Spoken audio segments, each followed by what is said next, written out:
Magandang araw mga kabayan. Ito po ang inyong lingkod ulit. Walang iba po, Mr. Fritz De Leon. Ngayong araw na to ay mag-aaral tayo tungkol sa technical side ng ating business. Siyempre, pag may mga katanungan yung mga kabayan natin, mas maganda po yung masasagot natin sila. Kaya sana po marami kayong matutunan. Okay, unang gawin po natin is magsisave po tayo ng gateway natin. Ifo-phone book po natin yan. Kung kayo po ay Sun user, ito po ang mga gateways nyo, yung mga number na po yan. Isisave nyo po, ipapangalan nyo sa phone book is gateway. Kuha lang po kayo ng isang number dyan. Same po dito sa Smart, kung kayo po ay Smart user or Talk and Text user or Red Mobile user. Kuha po kayo ng isang number dito at i-phone book nyo po. Pangalanan nyo pong gateway. Same po sa Globe tsaka Touch Mobile. Kuha po kayo ng isang number dyan. I-phone book nyo. Pangalanan nyong gateway. Unang prosesong pag-aaralan natin is paano po mag-load. Ito po yung pangkaraniwang unang tanong ng ating mga bagong business partners. Okay? Ganito na pong gagawin natin. Meron po tayong commands. Ito pong commands na to ay yung LX load command. Alright? Gagawa po tayo ng message. Alright? Tatay po natin tong message sa ating cellphone. LX space load space Technopreneur ID. Ito po yung ID number nyo.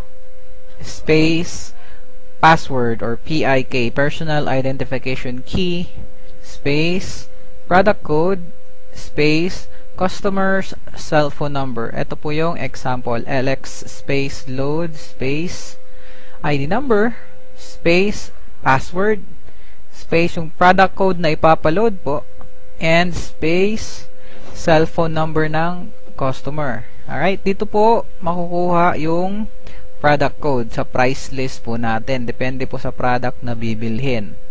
Ganito po yung common human error. Nalalagyan po ng space dito. May extra space po dyan. Alright?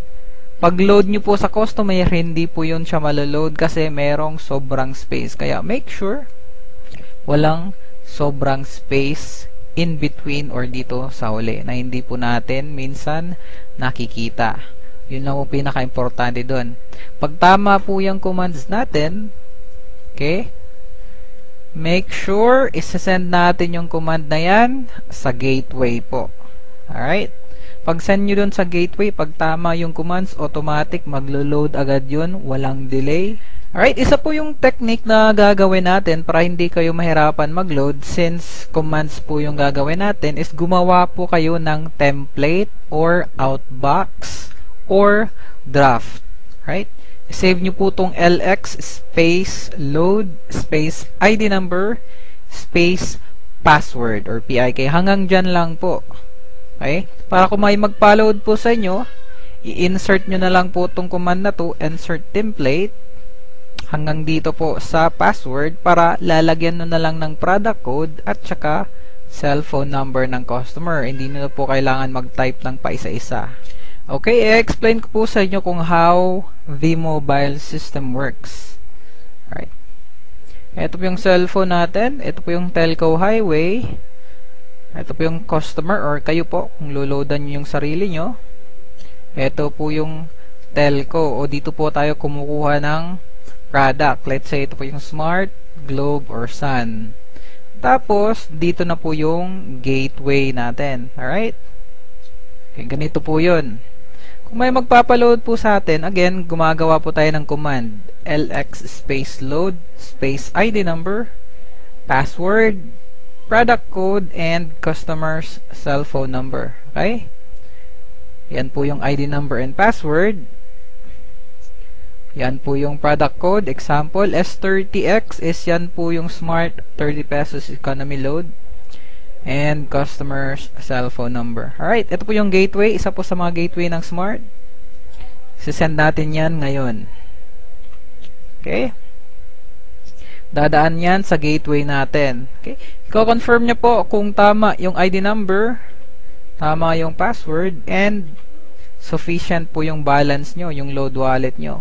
Pag kumpleto po yun lahat, kukuha na ngayon siya ng produkto sa telco, sa smart po, since smart po yung pinapaload na natin.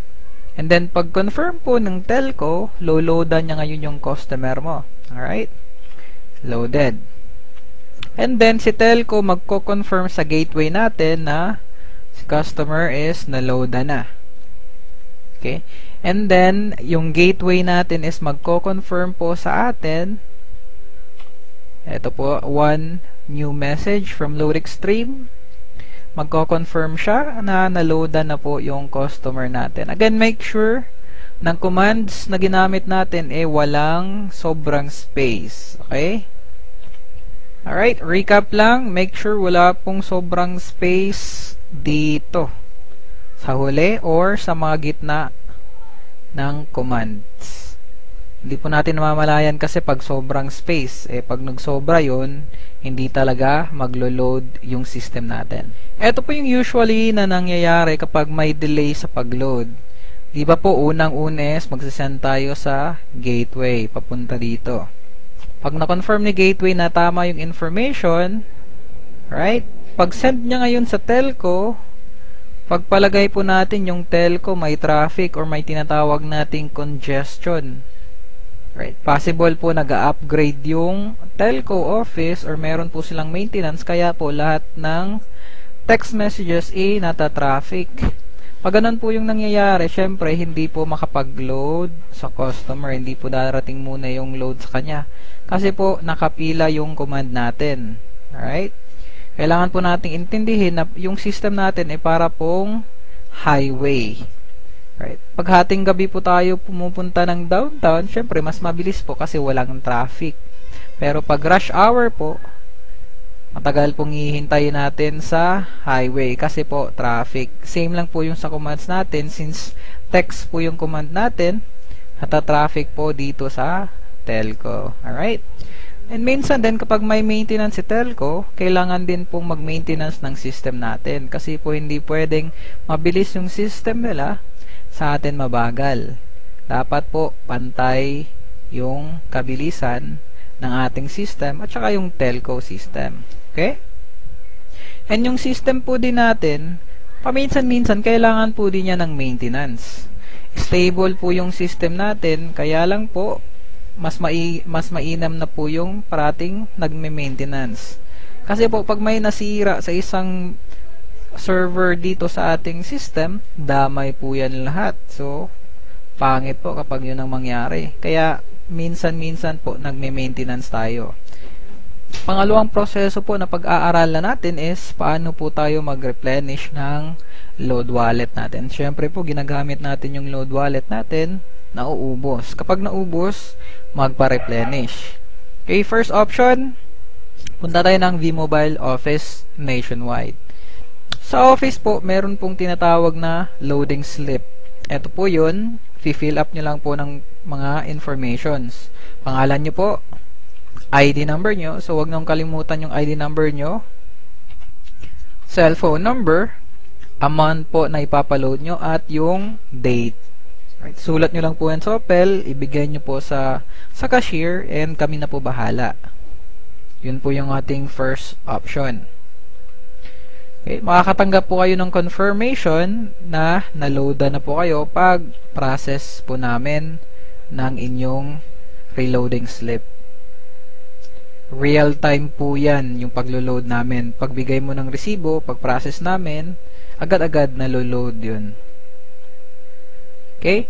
Second choice is mag-load wallet transfer po tayo. 'Di ba po, mayroon tayong mga retailers. Pag naubos po yung load wallet nila, tayo lang po ang dealer na may capability na mag-transfer ng load wallet. Okay? Ito po yung commands na gagawin natin. LX space transfer space Technopreneur ID or ID nyo po space password space LX load space amount to transfer space retailer's ID number, yung papasahan nyo po ng load wallet, and then space retailer's cellphone number. Okay? Ito po yung sample ng command, lx space transfer space ID number nyo po. Ito po yung ID number nyo kasi kayo po yung dealer. Space password nyo. Space lx load command. Space amount is 500. Space ID number ng transferan nyo ng load wallet. And then space yung cellphone number nila. Again po, common human error. Make sure na walang space dito sa huling command.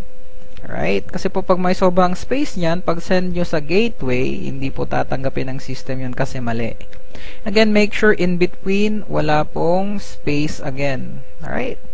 Pag tama po yung commands nyo, make sure to send it to your gateway para po ma-process namin. And again, pag tama po yung commands, walang sobra, walang human error, automatic, yung load wallet is matatransfer dun sa loadan mo ng load wallet.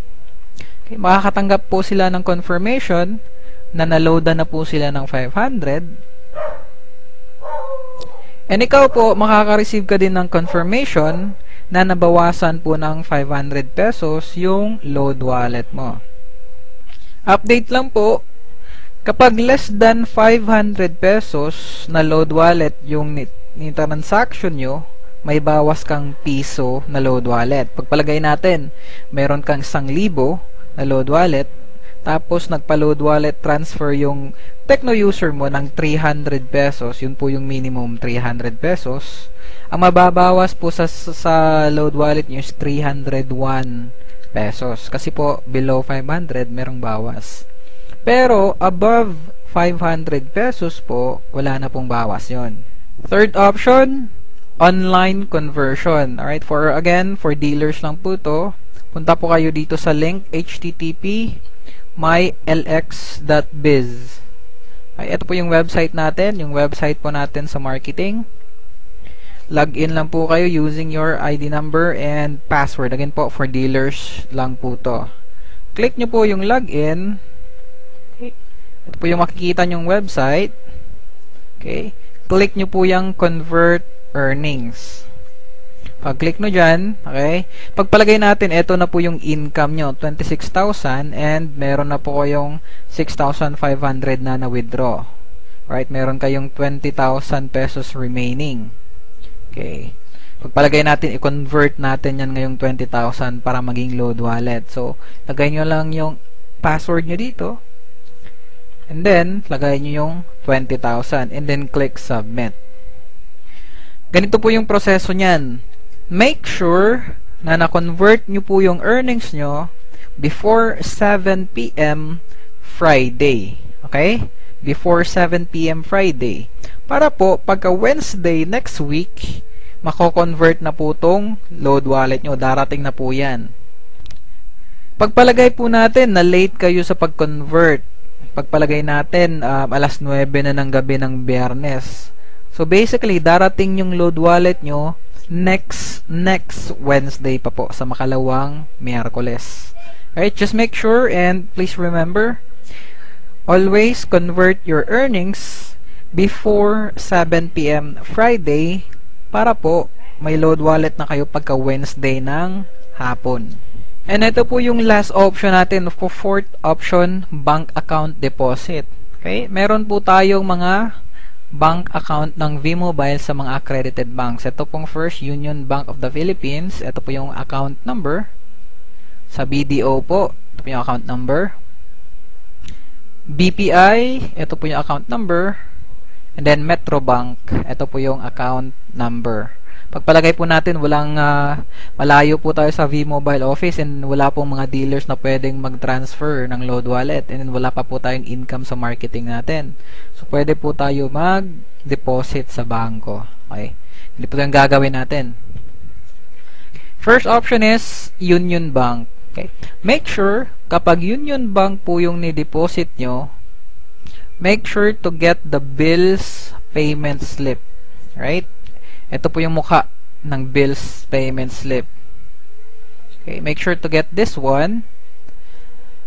Okay, lagay nyo po sa information company or institution na pagdedeposituhan nyo or babayaran nyo is V-Mobile Technologies. name nyo po, and then account number or reference number is your vMobile ID. Okay?